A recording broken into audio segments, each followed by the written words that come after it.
Assalamualaikum warahmatullahi wabarakatuh. Halo semuanya, selamat datang kembali di channel YouTube Sobat Pembelajar. Pada video kali ini saya akan sharing materi tentang jaringan meristem. Langsung saja kita ikuti pembahasan berikut ini. Berikut ini pada gambar tampak beberapa jenis jaringan meristem. Misalnya jaringan meristem apikal, kemudian meristem interkalar, dan juga meristem lateral. Jaringan meristem adalah jaringan yang terus-menerus membelah dan bersifat relatif sangat muda. Sitoplasmanya penuh, serta mempunyai kemampuan totipotensi yang tinggi, karena memiliki kemampuan untuk membentuk jaringan yang lain berupa jaringan dewasa. Berikut ini adalah karakteristik jaringan meristem. Yang pertama, jaringan meristem ini bersifat embrional atau selalu aktif membelah. Yang kedua, jaringan meristem belum mengalami diferensiasi dan spesialisasi. Yang ketiga, bentuk dan ukuran sel penyusun jaringan meristem ini sama. Yang keempat, selnya penuh dengan protoplasma.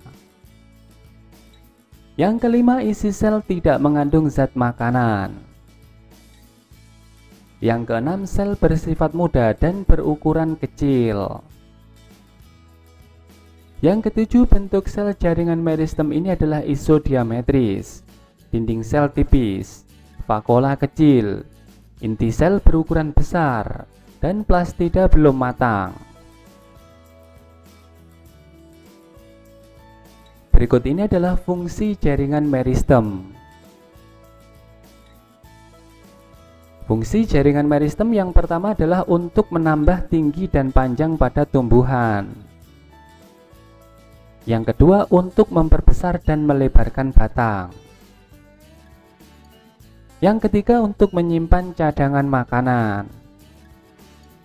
Yang keempat, pada akar dapat membantu untuk mencari nutrisi.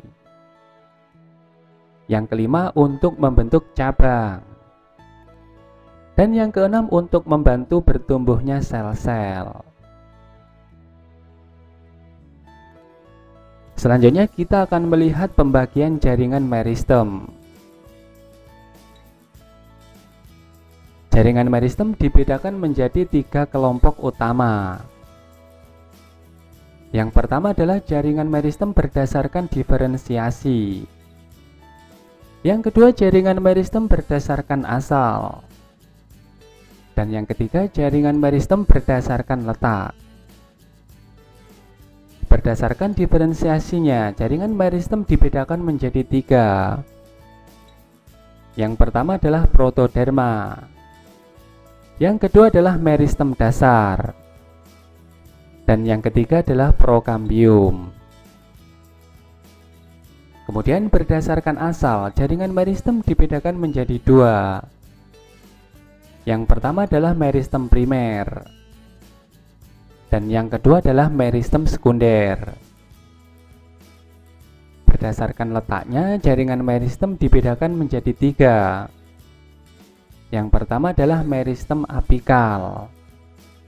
Yang kedua adalah meristem lateral. Dan yang ketiga adalah meristem interkalar. Selanjutnya kita akan melihat jaringan meristem berdasarkan diferensiasinya.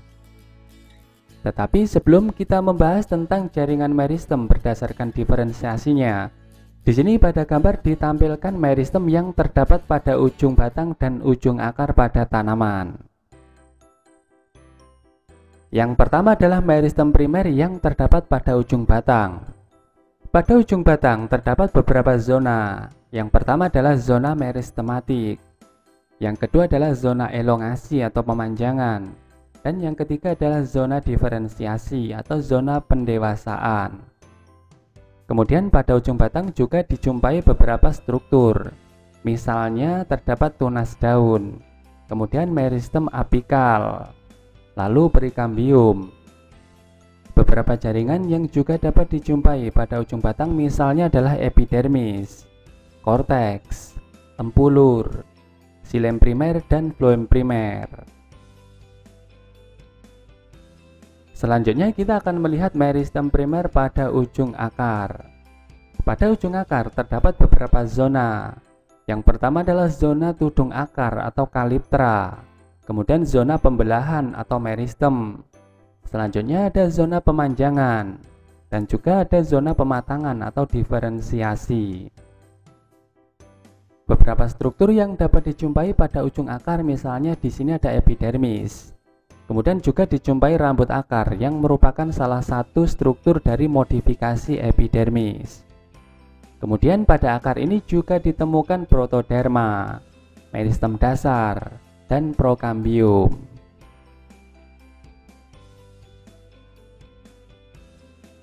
Selanjutnya kita akan membahas lebih detail terkait dengan pembagian jaringan meristem berdasarkan diferensiasinya. Meristem pada ujung batang dibedakan menjadi 3. Yang pertama adalah zona cleavage atau zona pembelahan. Yang kedua adalah zona elongasi atau zona pemanjangan. Dan yang ketiga adalah zona maturasi atau zona pendewasaan. Zona ini juga disebut dengan zona diferensiasi. Selanjutnya pada meristem ujung akar dijumpai 4 zona. Yang pertama adalah kaliptra atau tudung akar. Kemudian zona cleavage atau pembelahan. Yang ketiga adalah elongasi atau pemanjangan. Dan yang keempat adalah maturasi atau pendewasaan. Zona cleavage dan elongasi disebut juga dengan promeristem. Sedangkan zona maturasi merupakan zona meristem. Zona meristem dibedakan menjadi 3. Yang pertama adalah protoderma, yang kedua adalah meristem dasar, dan yang ketiga adalah prokambium. Protoderma dapat berkembang menjadi epidermis. Kemudian meristem dasar dapat berkembang menjadi jaringan dasar, yaitu parenkim. Parenkim ini dapat berkembang menjadi beberapa jaringan. Yang pertama adalah korteks. Yang kedua adalah empulur. Yang ketiga adalah sklerenkim. Yang keempat adalah kolenkim. Kemudian prokambium dapat berdiferensiasi menjadi 3 jaringan yang lain. Yang pertama adalah floem primer. Yang kedua adalah xilem primer. Dan yang ketiga adalah kambium. Hal yang sama juga terjadi pada meristem ujung akar.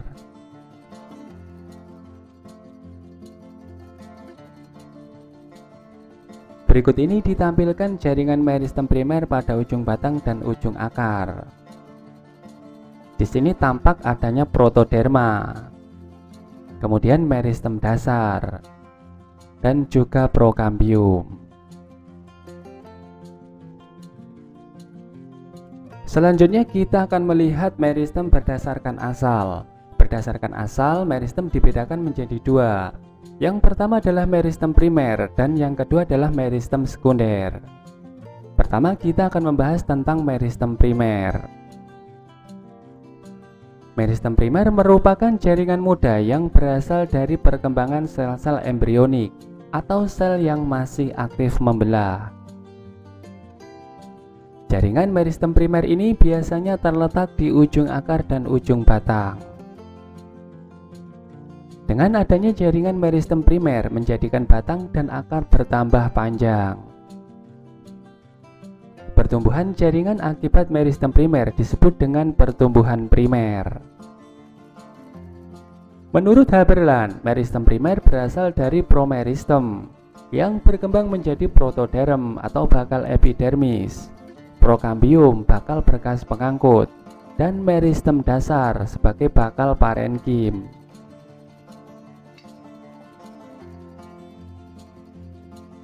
Berikut ini adalah struktur meristem primer yang terdapat pada ujung batang. Beberapa struktur yang dapat kita lihat di sini adalah meristem apikal, kemudian primordia daun, dan juga meristem aksilar. Selanjutnya di sini juga ditampilkan meristem primer pada ujung akar. Tampak pada gambar di sini terdapat meristem apikal akar. Kemudian juga terdapat rambut akar. Selanjutnya di sini juga terdapat akar lateral dan meristem yang akan membentuk akar lateral. Berikutnya kita akan membahas tentang meristem sekunder. Meristem sekunder merupakan jaringan yang berasal dari jaringan dewasa yang sudah berhenti pertumbuhannya, tetapi kembali menjadi embrional. Jaringan meristem sekunder biasanya terletak di antara xilem dan floem yang disebut dengan kambium. Meristem sekunder ini sebenarnya mencakup kambium dan kambium gabus atau disebut dengan velogen.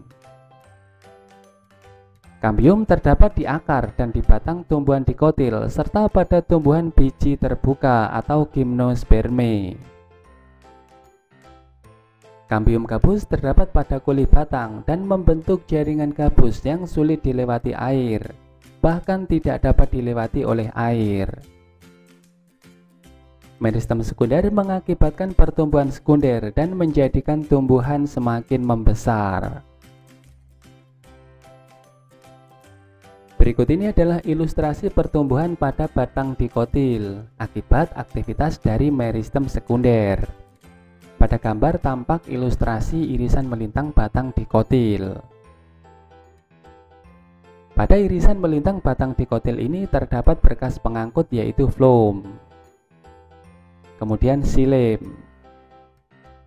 Selanjutnya pada irisan melintang batang dikotil ini juga terdapat empulur. Di sini juga terdapat kambium sebagai jaringan meristem. Kambium sebagai jaringan meristem bisa melakukan proses pembelahan.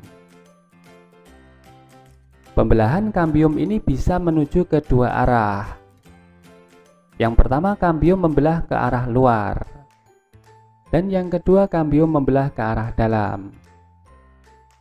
Apabila kambium membelah ke arah luar, akan menghasilkan jaringan seperti yang ada di luar kambium, yaitu floem. Hasilnya adalah floem sekunder. Apabila kambium membelah ke arah dalam, maka akan menghasilkan jaringan seperti di dalamnya, yaitu xilem. Hasilnya adalah jaringan xilem sekunder.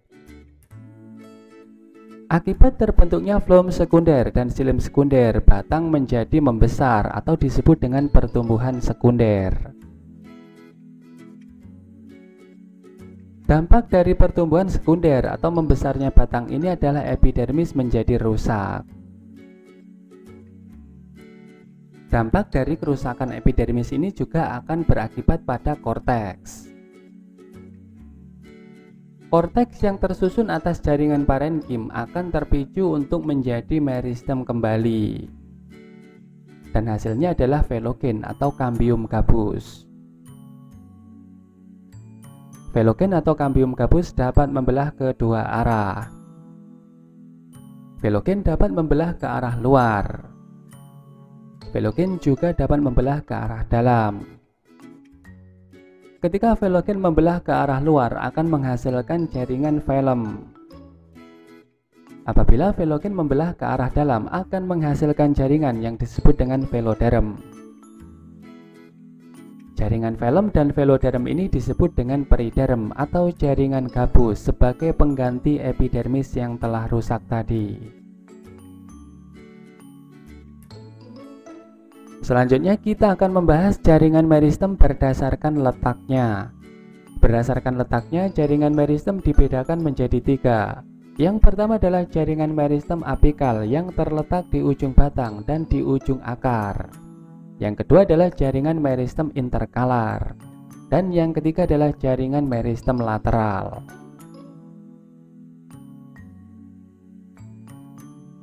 Pertama kita akan melihat jaringan meristem apikal. Jaringan meristem apikal atau meristem ujung terletak di ujung akar dan di ujung batang tumbuhan. Meristem ini menjadikan pertumbuhan primer dengan bertambah panjangnya akar dan batang tumbuhan. Jaringan yang dihasilkan dari meristem apikal disebut dengan jaringan primer.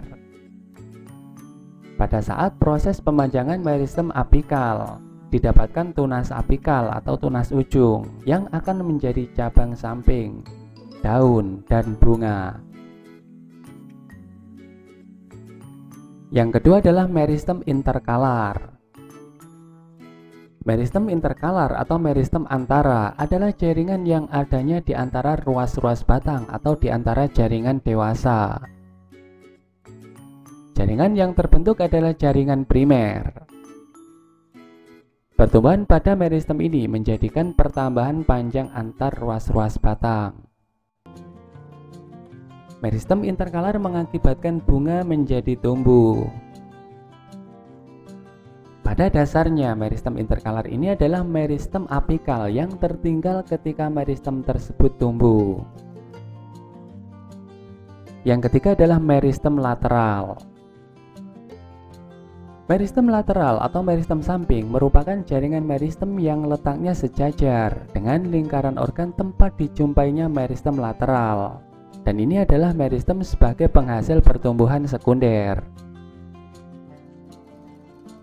Pertumbuhan meristem sekunder yaitu suatu proses menebal atau membesar di akar dan batang tumbuhan. Contoh meristem lateral adalah kambium dan kambium gabus atau disebut dengan velogen.